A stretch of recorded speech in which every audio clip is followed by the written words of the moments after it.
Guys, welcome back to my channel makeup with Tusi. তো আজকে আমি তোমাদের সঙ্গে দারুণ একটা ইন্টারেস্টিং ভিডিও শেয়ার করব। তো তোমরা অনেকের অনেক প্রশ্ন থাকে যে ফেসিয়াল হেয়ার রিমুভ কিভাবে করতে হয়, সেটা করলে কি হয়, কোনটা দিয়ে আমরা ফেসিয়াল হেয়ার রিমুভ করব, ইলেকট্রিক রেজার দিয়ে করব না নর্মাল রেজার দিয়ে করব, কোনটা করলে ভালো হয়, কোনটা করলে খারাপ হয়।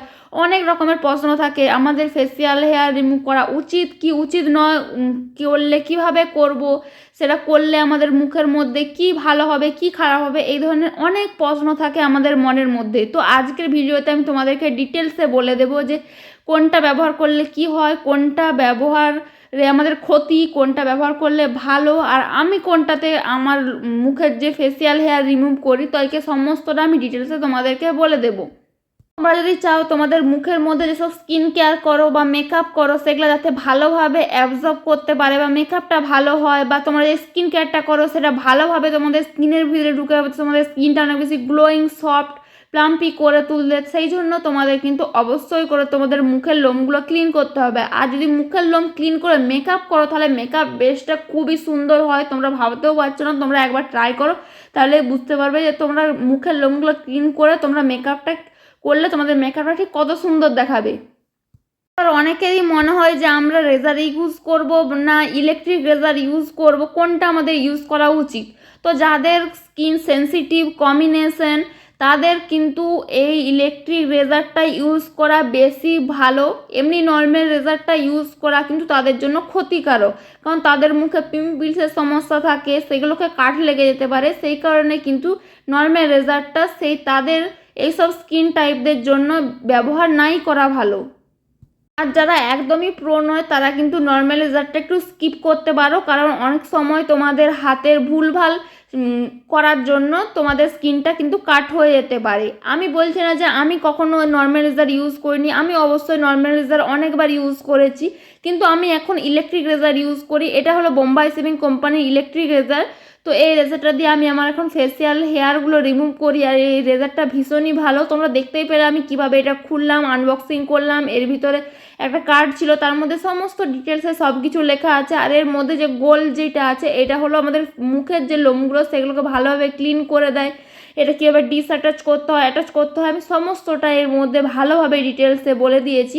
এমন নয় যে আমি এখানে বোম্বাই শেভিং কোম্পানির রেজারের রিভিউ দিচ্ছি বা প্রমোশন ভিডিও। এটা কিন্তু কোনো রকমের প্রমোশন ভিডিও নয়, এটা সম্পূর্ণ আমার নিজস্ব ব্যবহার করার পর এর মধ্যে কি ভালো কি খারাপ আমি সেটাই তোমাদের সঙ্গে শেয়ার করছি। তোমরা চাইলে রেজারও ইউজ করতে পারো, কিন্তু রেজার ইউজ করলে যে একটা সবথেকে বড় প্রবলেম হয়, যেটা আমার সঙ্গেও হয়েছে, আমার কম্বিনেশন স্কিন, সেই কারণে আমার এই প্রবলেমটা আমি ফেস করি প্রত্যেকবারে হেয়ার রিমুভ করার পরে। হেয়ার রিমুভ করার পরে যখন হেয়ারটা ঘুরে রিগ্রোথ হয়, মানে ঘুরে যখন লোমটা আমার মুখের মধ্যে আসতে শুরু হয়, তখন আমার যে কানের সাইডের দিকে মানে গালের সাইডের যে এরিয়াটা হয় ওই এরিয়াতে আমার পিম্পলসের সমস্যা হয়। তো যাদের এই সমস্যাটা আছে তারা কিন্তু এই নর্মাল রেজারগুলো ব্যবহার করা বন্ধ করে দাও, এই ইলেকট্রিক রেজার কেন। একবার তোমরা এই ইলেকট্রিক রেজার কিনে নিলে এটা কিন্তু অনেক বছর তোমরা এটা ব্যবহার করতে পারবে। তোমাদের হয়তো মনে হচ্ছে আমার নর্মাল রেজারটা আমি কম দামে পেয়ে যাচ্ছি, আমি এত দাম দিয়ে ইলেকট্রিক রেজারটা কেন কিনতে যাব। নর্মাল রেজারটা কিন্তু আমাদেরকে বারবার রিপারচেস করতে হয়, বছরে হয়তো আমাদেরকে 3-4 বার কিনতে হয়। কিন্তু সেই টাকাটা আমি জমিয়ে যদি একবারে আমি একটা ইলেকট্রিক রেজারে ইনভেস্ট করি তাহলে আমার ইলেকট্রিক রেজারটা অনেক বছর ধরে কিন্তু আমি ব্যবহার করতে পারবো। আর দেখতে পাচ্ছি আমার মুখে ছোটো ছোটো লোম আছে, এইগুলোকে আমি ক্লিন করবো। আর লোম ক্লিন করে দেওয়ার পর কিন্তু আমাদের মুখটা অনেক বেশি সফট, প্লাম্পি, ক্লিন হয়ে যায়। তো আমি আগে এই নর্মাল রেজারগুলো খুব বেশি ব্যবহার করতাম, তোমাদেরকে আমি সাজেস্টও করেছিলাম এই নর্মাল রেজার ব্যবহার করার জন্য। তো কিন্তু যখন আমি এই সমস্যাটা বারবার আমার সমস্যাটা পাচ্ছি, আর আমি ফোনে অনেক সার্চ টার্চ করে দেখার পরে আমি বুঝতে পারলাম যে এই রেজারটা ব্যবহার করার জন্য আমার এইভাবে পিম্পলসের সমস্যা হচ্ছে। তো সেই কারণে আমি এই রেজারটা এখন বাদ দিয়ে আমি ইলেকট্রিক রেজারটা ইউজ করা শুরু করেছি। তো এই ইলেকট্রিক রেজারটা ভীষণই ভালো, রিচার্জেবল। তো এতে তোমরা চার্জ দিয়ে তোমরা এটাকে যতদিন খুশি ব্যবহার করতে পারো ভালোভাবে রাখলে। তোমরা একদমই ভেবো না যে এটাকে এইভাবে লোম তুলে দিচ্ছি বলে আমাদের হয়তো মুখের ছেলেদের মতো গোঁফদাড়ি বেরিয়ে যাবে। এটা একবারে গোড়া থেকে তোমাদের কিন্তু লোমটা তুলে দিচ্ছে না, শুধু উপরই কেটে দিচ্ছে। তাতে এটা যখন রিগ্রোথ হবে, এটা তোমাদের মুখে যেরকম লোম ছিল সেই রকমই বেরোবে। কোনো রকমের কোনো বড় ছোট কোনো রকম কিছু হবে না, মোটা হবে না। তোমাদের যেরকম লোম ছিল সেই রকমই তোমাদের লোম তোমাদের মুখের মধ্যে ঘুরে গ্রোথ হবে। ইলেকট্রিক রেজার মানে এমন নয় যে খুবই একটা বেশি দাম, তারই মধ্যে একটু বেশি দাম, কিন্তু তোমাদের জায়গারও অ্যাফোর্ডেবল প্রাইসের মধ্যে তোমরা পেয়ে যাবে। অনেক রকমের ইলেকট্রিক রেজার আছে অ্যাফোর্ডেবল প্রাইসের মধ্যে। তো এই ধরনের রেজারগুলো প্রত্যেকটা মেয়ের কাছে একটা করে থাকা উচিত, তারা যদি তাদের মুখে ভালো করে মেকআপ করতে চায়, ভালোভাবে তাদের স্কিনটাকে রাখতে চায়। এটা কিভাবে ইউজ করতে হয় সেটা তোমরা আমার ভিডিও দেখে বুঝে গেছো। আর যাদের সেনসিটিভ স্কিন তাদের জন্য এটা খুবই ভালো, এটা অল স্কিন টাইপের জন্য খুবই ভালো, কিন্তু যাদের সেনসিটিভ স্কিন তাদের জন্য এটা একদম বেস্ট একটা রেজাল্ট। দেখতে পেলে আমার মুখে যে লোমগুলো তোলার পর এর মধ্যে যে লোমগুলো জমা হয়েছে সেগুলোকে আমি ক্লিন করে নিচ্ছি। তো অবশ্যই করে কিন্তু রেজাল্ট ভালো রাখার জন্য তোমাদের যেখানে লোমগুলো জমাট হবে সেগুলোকে ভালোভাবে ক্লিন করে নেবে।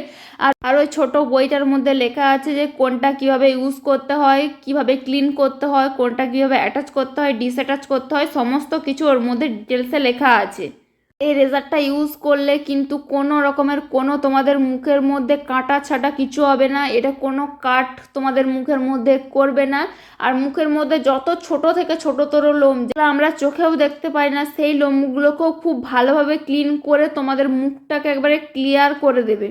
আমার এই রেজারটা দিয়ে শুধু কিন্তু আমার মুখের লোম নয়, আমার হলো আপার লিপ, আমার ফোরহেড, আমার আইব্রো, আমি সবই এই রেজারটা দিয়ে করি। এর মধ্যে সমস্ত কিছু আছে, তোমাদের হাতে পায়ের লোমও ভালোভাবে ক্লিন হয়ে যাবে এই রেজারটা দিয়ে। তো দেখতে পাচ্ছ আমার মুখটা কত সুন্দর ক্লিন হয়ে গেছে, ক্লিয়ার হয়ে গেছে। শুধু একটা ময়শ্চারাইজার লাগালেই হবে, আমাদের স্কিনটা অনেক সফট সাফল ক্লিন করে দেবে। তো তোমরা এই রেজারটা একবার ট্রাই করে দেখতে পারো, এটা ভীষণই ভালো। আর যাদের কম্বিনেশন স্কিন নয়, সেন্সিটিভ স্কিন নয়, নর্মাল স্কিন, তারা এই নর্মাল রেজারটা ইউজ করতে পারো। কিন্তু যাদের এই সেন্সিটিভ স্কিন, কম্বিনেশন স্কিন, তারা কিন্তু কখনোই নর্মাল রেজারটা ইউজ করো না, ইলেকট্রিক রেজারটা ইউজ করবে। আর আজকের ভিডিওটা আমার কেমন লাগলো, তোমাদের যদি হেল্প হয়ে থাকে তাহলে অবশ্যই করে আমার চ্যানেলটা সাবস্ক্রাইব করে দেবে, পাশে নোটিফিকেশনটা অন করে দেবে, আর আমার ভিডিওটা অনেক শেয়ার করে দিতে। Bye bye guys.